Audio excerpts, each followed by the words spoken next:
Hey guys, Dave here. So, reached out and he's the seat back for this one. I don't have a favorite episode. I mean, they're all my favorite episodes, but there's a couple of them that I'm really excited about, and this one is one of those. You know, we all know Jay from his Instagram and from his YouTube channel, but what we might not know is that Jay is actually a wealth of knowledge when it comes to retics and their morphs and their care and their breeding. So in this episode, I head down to Fountain Valley, California, and I spent the day with Jay, and I got to play with his huge pythons, check out his zoo, check out his pet shop. If you'd like to see that video, check out my brand new vlog channel. The link is in the description below. So check that out, subscribe if you'd like. But right now, let's go check out Jay and his incredible retics here on Zilla Presents HerpersTV, the Reptile Channel episodes. I'm a herper, I'm a herper, I'm a herper, and I like it. My name's Jay Brewer. We're actually sitting right now in the Reptile Zoo. I own a company named Prehistoric Pets. That's where I started the whole thing, is just a passion for reptiles and snakes mostly. I started out with pythons. That was my first love, and the python passion turned into a reptile zoo. Can you imagine that? Basically, this is my 30th year. I say that's not really when it started, it is, because when I was very young, I was poor, had a rough childhood. I was actually adopted, and when I was really young, everybody else had money. I didn't have any money. My family didn't have me. I say family, my mother died when I was 4. But my dad was, we lived in a rough area, and there really was nothing to do. So what I did is I actually started going out and going into gullies and, reservoir areas and different things, and I would catch frogs and snakes and lizards, and that was became my hobby. And then I figured out, I got a little idea that, hey, I can go to the pet store and I can take these and trade them in for stuff that doesn't come from this area. And eventually I traded up to having boa, and the boa didn't eat. And then the funny part is, at 13 years old, don't ask me how it's possible, I had about a 15-foot reticulated python that my father allowed me to have, which he was really old, and I don't know what he was thinking. It's a miracle that I didn't get hurt, but it was really a tame, big, female reticulated python, and that was my first python. And I would never recommend anybody getting a giant python at that age. I would never allow it. It would have to be the parents own it, and then the kid, got to participate in maybe taking care of it and different things like that. Yeah, I'll show you some really cool baby stuff. Seemed like a no-brainer place to start. It crawled out on Sunday morning. Sunday evening, I was pretty excited. We actually they cut on Saturday. Now, of course, the funny part about this is these will all get black pattern eventually. This was born with it. People thought we were lying to them what it was. And the whole time what it actually is it's a cow that came out looking like an adult cow in some ways. The cow has, now all these snakes here will end up getting black spots on them. And of course this one here came out with more than black spots. It's got black pattern in the middle of the white, which is really, we have a project that we're hoping to make a snake that's black and white, but we really don't expect it to look like this. We expect maybe in tiger it might look like 75% more black than this, but we don't expect it to be like this, to be honest. But everybody thought that we got our panda project off the ground on the reticulated pythons. So, but we didn't. We're not there. We're almost there. We're hoping in maybe 6 months, 8 months we'll be going, woo, panda pied. But for now we had a nice substitute, which is I don't think is reproducible, because it's a paradox. It's a paradox, but at the same time, the funny part is it's going to start getting yellow, orangey dots all around this and black dots around this. So I don't know what it'll look like as an adult, but I'll tell you one thing, it shook some heads when it came out of the egg. That's for sure. We're pretty excited about the clutch. We got lucky. We didn't just hatch cows. We hatched Sunfire golden cows, and we hatched who knows what Mr. Rogue One is. So all we know is he is very, very much a rogue retic, because he's like no other. He's one in a million. This is the other half part of that clutch. So this is what it took in order to get those numbers. And the truth is we had actually more of those than we're supposed to have. So this gives us a kind of a look into the other side of the genes. So right here is a Phantom Sunfire Golden Child. So this is missing just one gene. Basically, the funny part is it's missing half of a gene, half of a complete gene. It's missing the orange ghost stripe.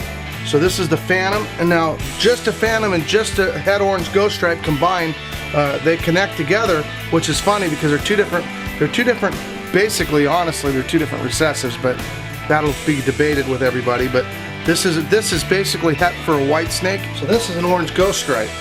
I don't have a super phantom, but that's a, now we call them super phantoms because people say it's codominant because it's visual.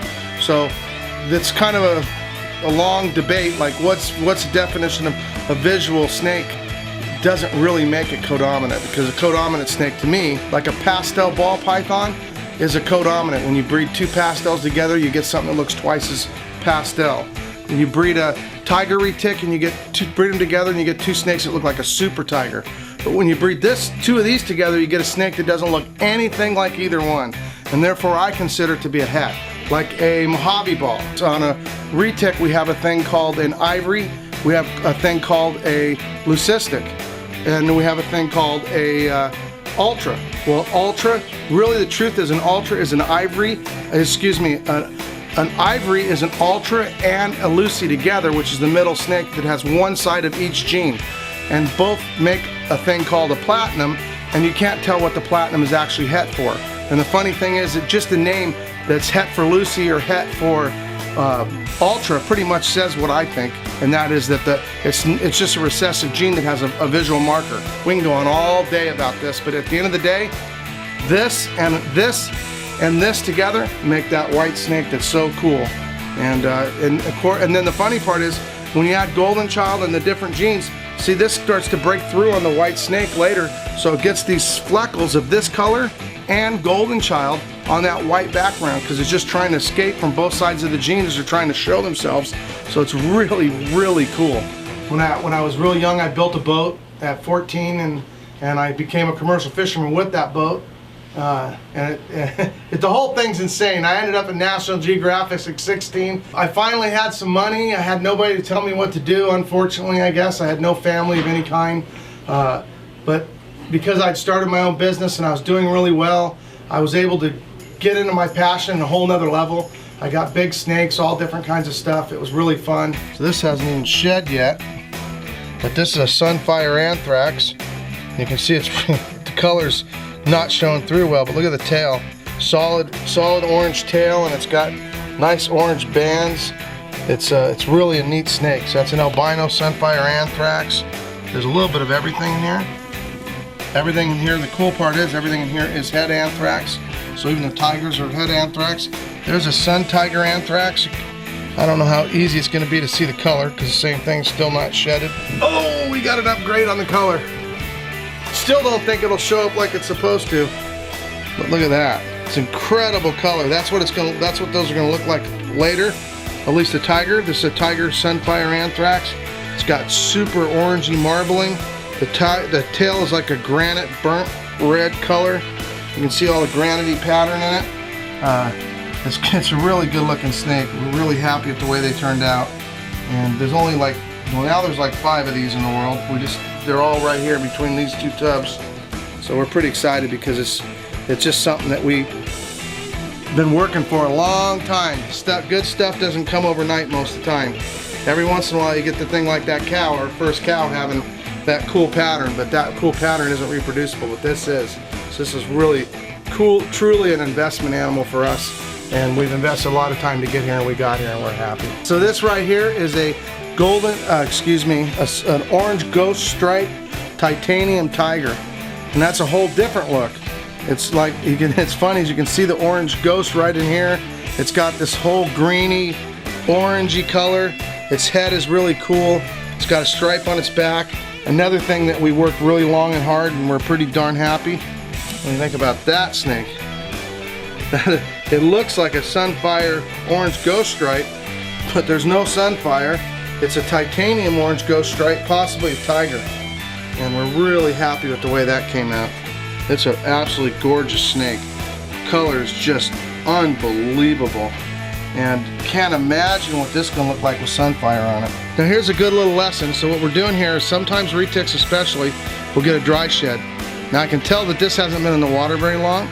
So this one had a dry shed, especially when they're young, but it, you know, most places that the humidity level is not high enough for reticulated python.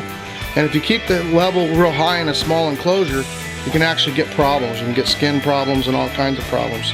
So having a dry shed is not the end of the world, because all we have to do is pull it aside, put it in an enclosure, little enclosure with some water, and boom. And we think this is Super Sunfire Orange Ghost Stripe, and we'll know when we breed it. If it is, it's the first one in the world. If it isn't, it's not the first one in the world. There's a Sunfire Mochino, and that's really 90% sure that's a world's first. I could be wrong, but I know there's non-Mochinos, but the other line of Indo Caramels, but I don't think I've seen this, which is a really beautiful snake. So we have to have some cool titanium stuff. I mean, after all, that's one of my genes that I've done the most with, because it was really the first gene that I got that nobody else had in the beginning.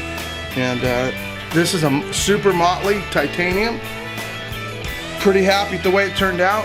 We got even upgrades from this now. We got super motley tigers, and they're really, really cool. And we're really happy about that. The titanium really makes a nice bluey, silvery look to them. They're kind of like the platinum, to be honest, but the heads on these are so much better. It's unbelievable. Can't wait to see platinum on this snake and tiger. It's going to be incredible. And some people call this luck. I call it absolutely living the dream. So each one of these snakes are one of a kind, complete. Like, where'd that come from? I actually have another one in there, but I can only hold so many, and it's older. You know, people laugh at my Super Sunday, but you know what? Half these snakes were hatched on Sunday. It's kind of great. Came out of the egg, were hatched on Sunday. And this is just a great example of incredible, one-of-a-kind snakes. And I mean, I've never had, I always get a one-of-a-kind here and there. But man, look at these snakes. They're all, these two are actually related. So we're hoping that maybe somehow we can get, maybe the male has the possibility of creating them more often. We don't know. This one here, yet to be seen. That's the first one we've ever heard of or seen in that particular kind of snake. And these ones here, we've had it crop up once in a great while, but this is the first time we ever had one male produce two different ones. We have another clutch and incubator, so who knows? But I mean, it's incredible. These are both just got the coolest pattern, and yep, they're rogue snakes because they don't fit in. They're really cool. This is actually Juliet, my big tiger platinum citron retic. She's about, I don't know, pushing close to 20 feet. She's one of the ones that I take out a lot for pictures.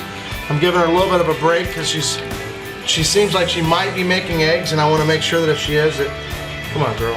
She's been kind of a little bit not as tame as usually lately, but typically she's a teddy bear. And usually that's from fear, so I want to make sure she's comfortable and doesn't have any fear, because I like her to be happy. But she's really big. She's, you know, about 9 years old now.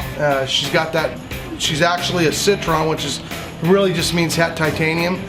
We named it a citron because back then everything visual was considered codominant, and I just didn't really like the idea of naming it, but I named it anyway because it made people want to buy it. And when they wanted to buy it, because they could actually make special looking snakes because it adds a lot of color. The fun, you know, this is a platinum, but a platinum doesn't look this bright normally, and it doesn't have quite the same pattern. And it makes a regular tiger look really insane too. Super dwarf retics, that's a whole nother movie. So here's the deal. Most people don't realize it, but these giant retics, the biggest ones you could ever imagine, I could take one and grow it to 22 feet, and I could take another one and successfully breed it at 12 or 13 feet. It's all about you. So in real life, almost nobody's snake's gonna get 22 feet unless it's your life dream to get a 22-foot snake. It's gonna take lots of food, lots of patience, lots of time, lots of money, lots of cage cleaning, lots of big poops, and you can get your 22-foot snake, maybe. Now, on the other, because I mean, somehow they give you this illusion that like you're gonna wake up one day and your little pet python's gonna be, you know, enormous and eating you and your dog and your cat and your, you know, your neighbor. But the truth of the matter is that's a real task to get them really big like that.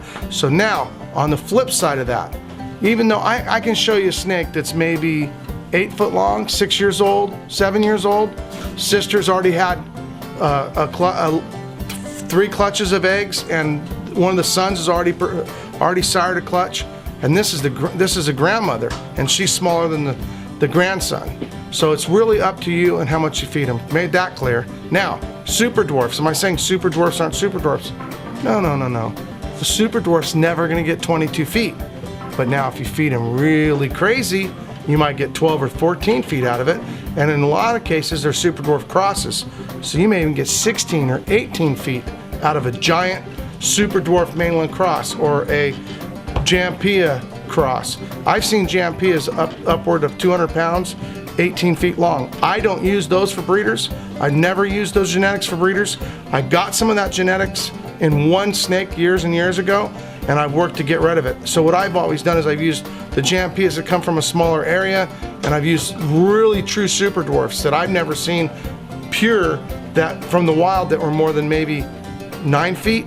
And but even then, if you feed those light, then now instead of being 12 feet to 14 feet and being great breeders and never being over 14 feet, now you can take a snake and maybe breed it between 8 and 12, 8 and 10, and with it being half and half.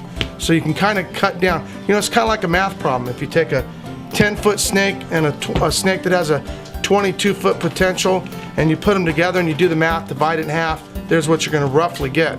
So it's just, you know, so obviously the smaller the genes you're working with, the better. Just because it says Jampia, trust me, there's some bomber Jampias out there. It's a little bit deceiving because if you feed that super dwarf like it's a mainland, you're going to end up with something that most people consider mainland.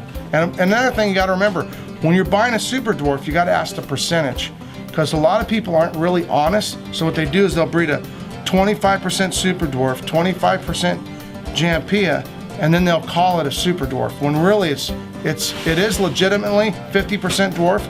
Now the rule of thumb is if it's 50% dwarf or greater, a long time ago there was a big vote and we decided, I say we as in like the reptile industry, kind of said, okay, you can call it a dwarf, it's 50% or more dwarf. So, but now people take it and say super dwarf, even though it's 25% super dwarf, 25% Jampia, and call it a super dwarf. So that's not going to be as small of a snake that's, say, 50% super dwarf or 100% super dwarf. The whole concept of snakes started from my childhood, and you know, I'm a big kid, and so now I'm really happy that I have this place called the Reptile Zoo, because now kids get to come here every day and, you know, check out reptiles, get hands-on experience, all those things that I wished I had when I was a kid. So I guess I just refuse to grow up, whatever, I'm good. And I find a lot of excitement with sharing my reptiles and my dreams, my snakes and my stuff with everybody on social media, YouTube, all the different places. For me, that's what's fun. It's actually the connection. It just brings people together, and I like everything that brings people together.